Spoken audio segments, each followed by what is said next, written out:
Western Spring Television. Ours it is.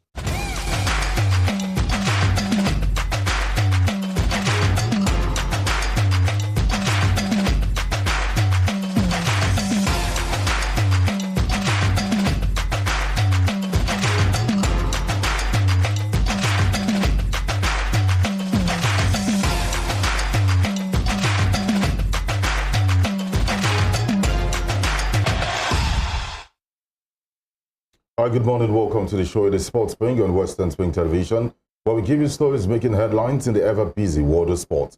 This is the Thursday edition, and we're set to give you all the stories making headlines as far as sport is concerned. My name is Sp0Rt ATEWEH, saying good morning. And I am NENGI, and thanks for joining us on the Thursday edition of Sp0Rt Spring on Western Spring Television. Like I would usually say, a whole lot to talk about, a whole lot on our bucket list for us to tick and give you updates on when it comes to the stories and the news making the headlines in the world of sports. Do not forget that the UEFA Champions League, of course, the group phases started way back on Tuesday. And of course, yesterday we had games. And I tell you for sure that it's living up to the billing so far. So good for the group stages. It was a perfect script from Mikel Arteta and his boys yesterday. However, it was a different case for Bayern Munich and Manchester United. And questions right now have been asked. Is Arteta and his boys and Arsenal as a whole a threat for the Champions League? And of course, some people might want to start a campaign right about now that ATEWEH should be leaving that club. But all of this and more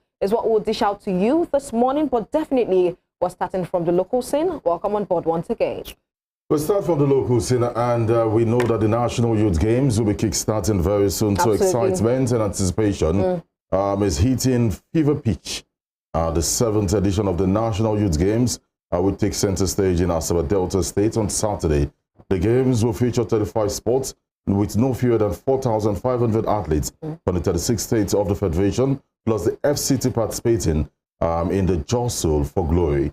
The Honorable Minister for Sport and Development, Senator John Owan Eno, has said that the main focus of the games will be to unearth young talents for the country who will possibly take on the baton at the elite stage in a few years. And bringing you more updates from the NYG, that's the National Youth Games. According to The Guardian, they're reporting that no crisis in Delta's camp, and this is according to COA. Now, some athletes and officials traveling to Asaba Delta State for the 2023 National Youth Games were forced to spend the night on the Bini bypass traffic logjam due to terrible situation off the road. Now, the 7th National Youth Games started at the Stephen Keshi Asaba yesterday, but some state contingents were stuck in a terrible traffic on the Bini bypass for several hours. And The Guardian learned also yesterday that some athletes, coaches, and accompanying officials from some southwest states, including Lagos, Ondo, and Ogun, spent the night at the Bini bypass. And some of the officials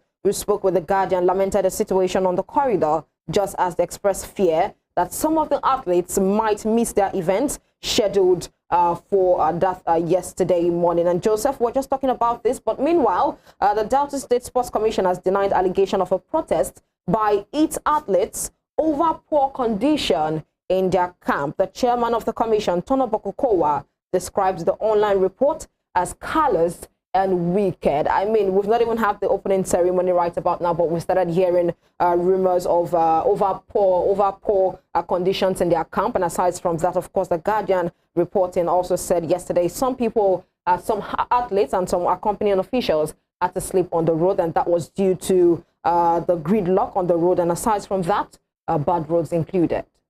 But that's the situation right in Delta State, and most of these things were reported online, but then they've come out to debunk that there is nothing of such. But then as the competition progresses, definitely we'll see for ourselves if truly these athletes have been treated well. And in Osun State here, yesterday, the senior special assistant to the governor on sport, as Honorable Benga, wished the athletes goodbye. They should be departing Osun today. But according to the press conference we had yesterday, they said the athletes will be leaving 7 a.m. this morning. That we can confirm at this point if they have. But then they spoke extensively, and what they said, they spoke about welfare, and that was what we emphasized on, talking about the questions we asked him, the welfare of these athletes, because it's a normal song they sing, and that they'll be taking care of the athletes, and most times nothing is done. I remember some athletes complained last year when they went for a competition, how they had to use their own money to eat and do all the stuff. And but then the senior special assistants to the governor said something of such would not happen. And of course, it was only echoing the words of the deputy governor, who is also the commissioner for sports, who spoke to journalists last week. Absolutely. And at this point in time, of course, it's a new administration. We expect something new.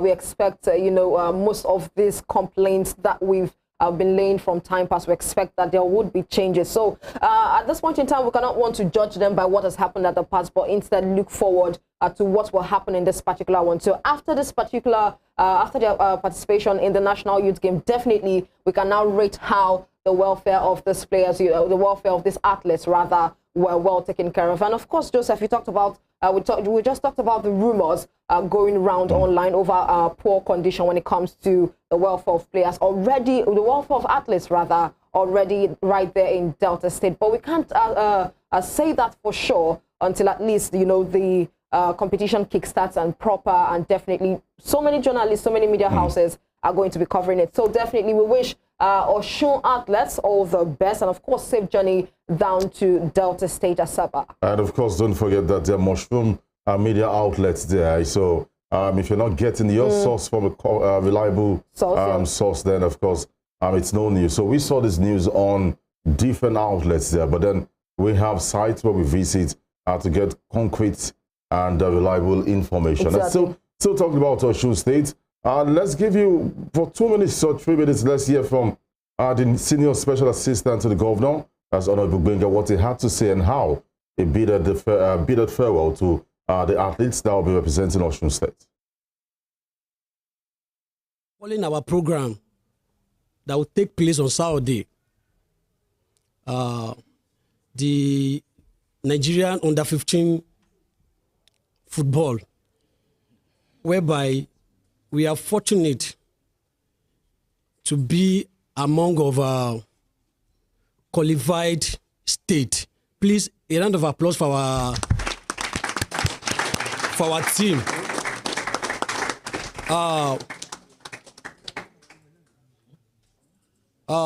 It's a great privilege.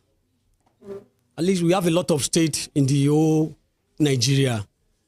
For we to be among of the selective state, that means we are good to go. We are good to go. And to achieve our aims and objective over there, and may God be with us.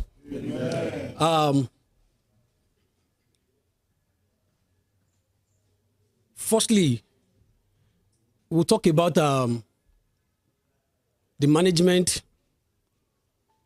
the welfare, the security aspect over there, the comportment of our people, both management and our players, and all other official personnel. This is very important for we to achieve our aim. Firstly, we all know that in everything aspect of life, security is very important. We pray as we go, we will return back safely. Please, let us be security minded individually. Let us be security minded. Even if we want to go and urinate, come on urinate, please let us tell one of our two officials to be aware. I want to tell you, nothing we can achieve whereby we miss a soul. Please, security is very important and it's very paramount to us in everything aspect of life. Go by that. We'd like to talk about the comportment of our people. As we all know, we have something that we normally call, we do call it environmental analysis. We have officials there that they are representing Nigeria, not our official from Osun State, that they will be looking and observe every one of us, the official personnel and the players. Please, this give us a word of mark whenever they want to release the news about the particular game.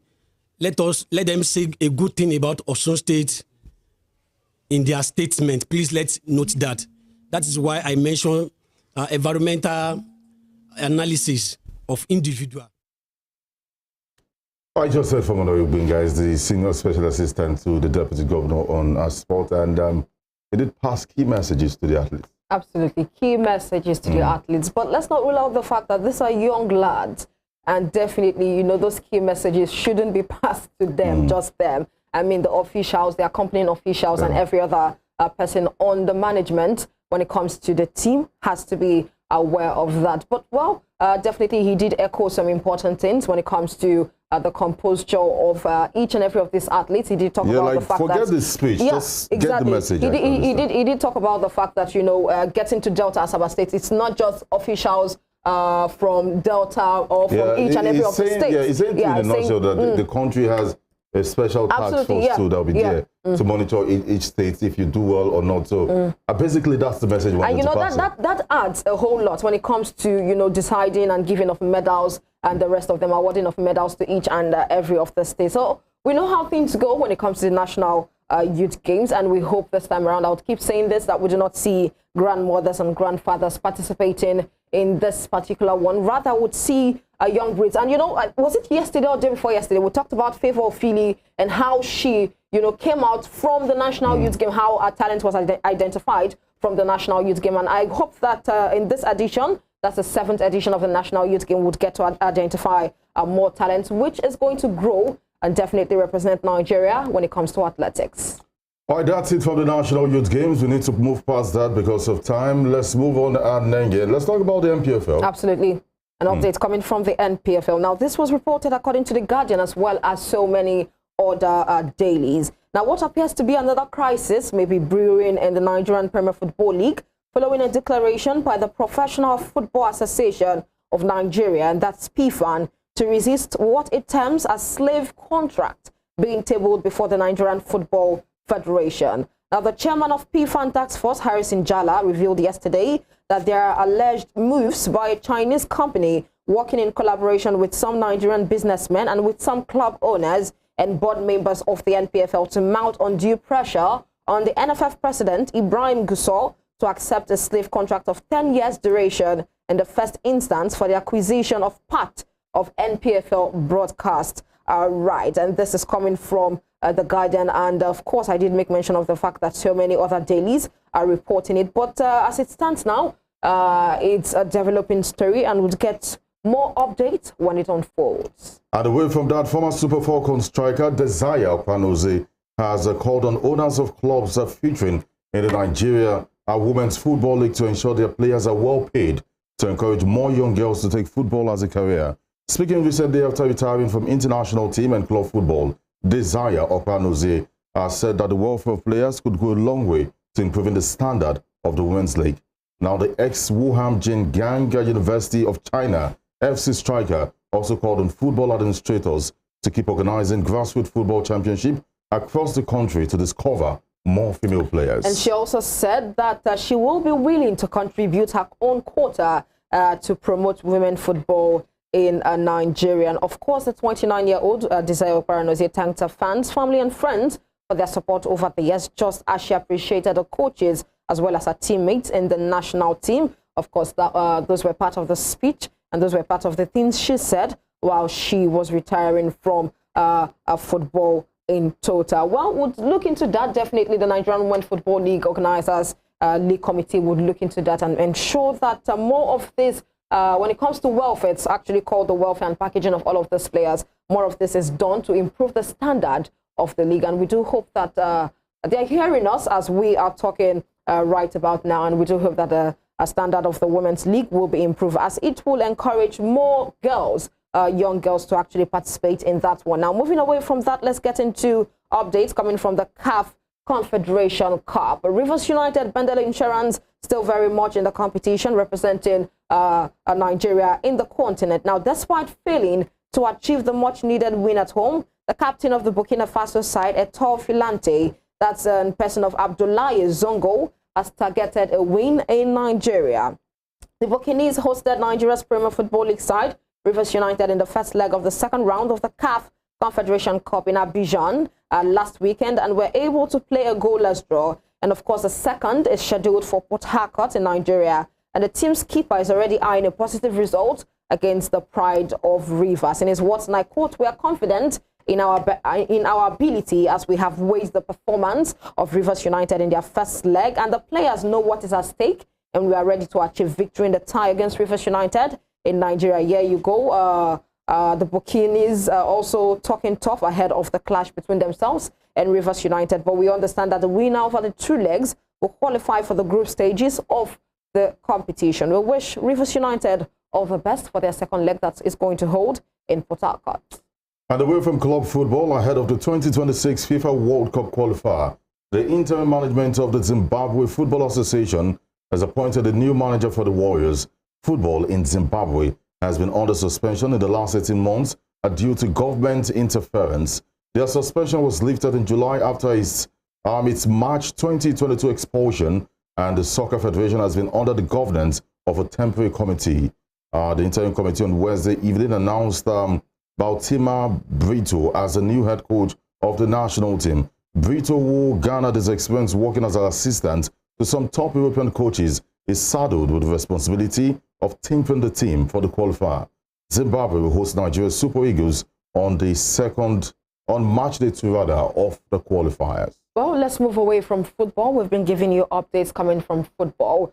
So far, so good from the start of the show. Let's get into the world of unlimited sports, as I call it, and as it concerns Nigeria. Now, Nigeria have qualified for the 2024 IHF Women's Youth World Championship after defeating Morocco 28-14 on Wednesday in the quarterfinals of the African Women's Youth Handball Championship in Monastir, Tunisia. Now, Nigeria's under-18 women's handball team went into the match knowing fully well that a win against their North African counterparts will qualify them for the Mundial in Asia, and wasted no time to make a statement right about there. Well, congratulations to the girls. And we also know that the IHF women champions were dominant in the first half and went into the break with a comfortable 17-5 lead.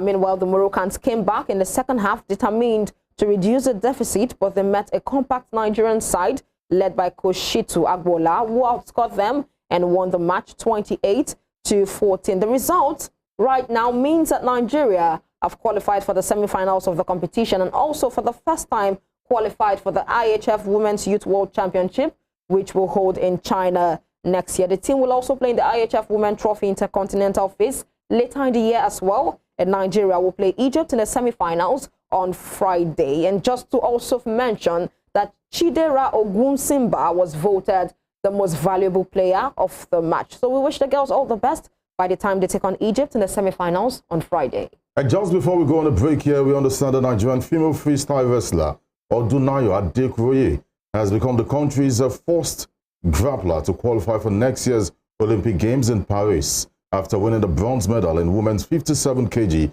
at the ongoing World Championship in Belgrade. Adekoye won a third-place fight against Elvira Kamaloglu, defeating a Turkish opponent 9-5 to secure a spot in Paris. Well, congratulations to her right there. When it comes to the world of unlimited sports, definitely Nigeria is doing the best that they can to be able to get into the Paris 2024 Olympics. Well, let's go on a break here. We told you that the biggest money spinning, the most lucrative football competition in the world, the UEFA Champions League, is on. A big night, an emphatic one it was